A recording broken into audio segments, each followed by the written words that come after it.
أعوذ بالله من الشيطان الرجيم بسم الله الرحمن الرحيم الحمد لله رب العالمين الصلاة والسلام على الرسول الكريم رب اشرح لي صدري ويسر لي أمري واحلل عقدة من لساني يفقهوا قولي. السلام عليكم ورحمة الله وبركاته. So as Camila said, we're going to tag team it, inshallah, all three of us today. So it might be a little interesting for you, for all of us today. In order to give you the best that we can, give you an understanding, have some kind of exchange of ideas and thoughts and reflection, inshallah, today. So when I was given this topic, it was actually very interesting because I had to laugh a little bit because this is an area that I'm still working through, and many of you also think probably working it through. Recently, I think those of you who have been following my sessions, I've been sharing a lot about what's going on with us and how we're dealing with the challenges. For us, my in-laws just moved in with us. And for a lot of times, people are wondering, well, what's that like? And how are you dealing with that? And this actually was one of the most stressful things that I have been working with, and this is what I say in my personal jihad, because they are wonderful human beings, and I am so thankful to have such amazing in-laws. But that experience in itself has been very stressful for myself as well as my family. And so I'm bringing this because I want us to realize that each one of us has stressful experiences that we deal with on a regular basis at different stages of our life. And part of it is understanding, well, what is it about these stressors, and really thinking about it and understanding what are the underlying issues that are impacting us, so that we can then, once we have an understanding of what's going on, we can start making change. And so I want to share some of that journey with you today. Of what was helpful for myself, what we know from psychology, and then inshallah, we will continue with different panels, individuals speaking. So, as I shared with you, that was one stressful thing for me, but as women in particular, we are often socialized into thinking that we need to put everybody else's needs before our own. Right? And it may be our children, it may be our spouse, it may be our work, it may be our parents, it may be our friends, whoever it is, they always come before ourselves. And this list is never ending, and there's never a break in our life stage, right? And what happens is we have so many sources of stress, one on top of the other, one on top of the other, it adds, and then you get to a point where sometimes you feel like you're breaking. And one of the issues that we keep finding over and over again is we forget about self-care. Even though that's so much part of our tradition. If many of us remember the hadith of the Prophet ﷺ, when there were a bunch of companions and they were talking about, well, the Prophet is but the Prophet ﷺ is at this status and we are this, and so we need to be doing more. And so when the Prophet ﷺ heard about this and the fact that they were going to these extremes, you're familiar with the hadith about, about how your family has rights over you, your guest has rights over you, but we forget the part of yourself has rights over you. Right? Yourself has rights over you. And so for you to think about and remember that this is part, and this is extremely important for us to think about it, because if our self is not taken care of, and what does that look like, then all of our other obligations and responsibilities are going to be impacted. And so for us to really think about what are the things that we need to do in this process. First of all, we need to acknowledge our stress. What are the sources of stress, and why are they stressing us out? Identify the triggers. When I think about my situation with my in-laws, the source of stress was my in-laws are moving in. That's going to change the dynamics in our family. That's going to have an impact on my children. That's going to have an impact on my relationship with my husband, which I value so dearly. So all of that sources, my brain was going on and on and on, all these different things that are going to change. But then if I can start understanding what is that source, acknowledge it, and take action, then we can do something with it, right? So identify those triggers. When are you more stressed? Who is present? What are the dynamics of the situation? Can you change the situation? And when you think about can you change the situation, it's really important for us to think creatively. Think outside the box. In some cases you can change, in some cases you can't. And in both cases, you want to reframe our thinking about the issue, right? So for example, sometimes our expectations are unrealistic. Right? In my situation, part of the stress was what I was saying, well, my in-laws are moving in, I have to do this, and I have to do this, I have to be the best daughter-in-law, and all these things that they had never expected of me.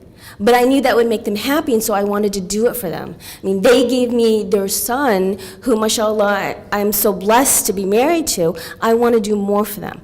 But they never asked me to do half the stuff that I expected to do.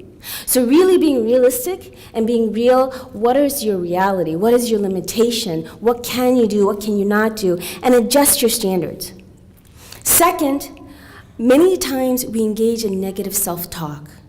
This is when we're talking to ourselves and you're not good enough, you're judging yourself.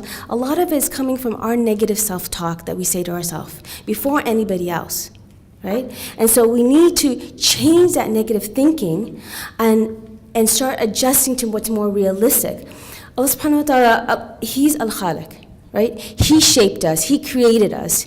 He created us in the best way, shape, and form. He has given us certain strengths, and we have certain weaknesses. Let's accept them, right? And let's try to work off of that. Next thing that we also need to do is really focus on our zone of influence. We often think we can change people. If I can just change my husband, if I could just change my child, if I could just change this coworker, right? Let's accept that we have influence on ourselves. We can change our situation. And let's focus on what we have control over. The other people we can try to influence, but we can only change ourselves and accept the things that we can't change.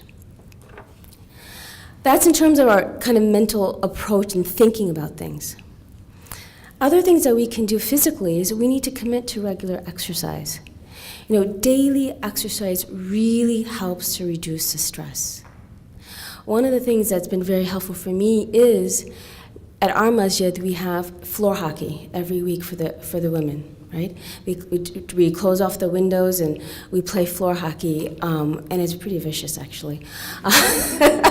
You see different personas come out, it's amazing. But what that does is you're getting out the stress, you're getting the exercise, and you're building social support, which is extremely important because what happens oftentimes is we become isolated with our issues and we don't reach out to our brothers and sisters. We don't reach out to those who can help us, right? The Prophet, Allah subhanahu wa ta'ala says, the believers, men and women, are awliya, right? We are the helpers, supporters, friends to one another. And do we have those connections to develop, to help support us through this process? So it's really important, in addition to the exercise, that we're also connecting with those around you, right? To develop that social support, because you need, when you are down, you need someone to help lift you back up. We also need to connect with Allah subhanahu wa ta'ala. And that needs to be your support to help you go through that process. And I'm going to leave it to Sister Yasmin Mujahid to kind of continue on that conversation. But I want us to think about that self-care, because that is going to help us go and get through the different issues that we're addressing. A couple other things we need to do is we need to express ourselves. Oftentimes we're uncomfortable sharing our thoughts and beliefs and values and asserting our voice, because of social expectations, because of what people are going to say. But then that results in resentment, and that results in anger, and it comes up and pops up in different ways. So it's really important that we be willing to stand up for ourselves, voice ourselves, and find a way of communicating to those around us. We need to laugh more. We just need to be silly. And that's really important because that energy allows us to be able to find our voice again, to release that tension, release that energy. Maybe that's a pillow fight. Maybe that's running around, playing laser tag. Whatever it is, we need to find ourselves again. And if these techniques don't work, and I know Camila's going to be sharing a few more. They're like, where'd she go? Camila's going to be sharing a couple more. If that doesn't work, acknowledge that you may need professional help. And there's no stigma with that. Go ahead and get that help. Allah subhanahu wa ta'ala has told us, use all the sources that we have around us to get ourselves and get the help that we need. And if you think about the Islamic tradition I talked about yesterday, about that the stigma that's developed around mental health came during the decline, the intellectual thought decline of the Muslim community.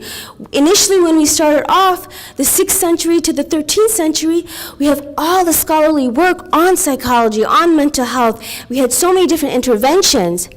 And then when we closed the doors to ijtihad, that's when things fell apart. And so we need to come back and realize that this is part of our tradition. And if we think about even the dua that the Prophet ﷺ has reminded us, Allahumma inni a'udhu bika min al-hammi wal hazan, right? What's it talking about? What is it? What are we talking about? We're talking about sadness and despair, anxiety. So Allah is reminding us to seek help from Him. But at the same time, get the professional help. For us to really think and really realize that we do now have Muslim mental health professionals in the major cities. We do have resources, and if you don't want to go to a Muslim professional, that's okay. Go to a non-Muslim professional. Get the help that you need. FYI has the resources to take to your professionals and say, this is how you can be effective with Muslims. These are the issues you need to consider. Use those resources. That's what it's for. But you need to take action. And it's important you take immediate action and take care of yourself, because that's going to develop and build over time. I want to make sure we get time, and Camila is going to continue on some of the areas that I missed. But inshallah, I ask that Allah subhanahu wa ta'ala give us the strength to make the changes that we need to reduce our stress, pain, and hurt. I ask Al-Jabbar, the mender of broken hearts, to help us address the loss that we may be feeling, the guilt, the shame, that anyone in this room and everyone here, if you're struggling with, remember to get the help, make the change. And finally, I ask Allah subhanahu wa ta'ala to not burden us with more than that we can burden and can bear, and to give us ease in this world and the akhirah. Jazakallahu khair. Assalamu alaikum wa rahmatullah.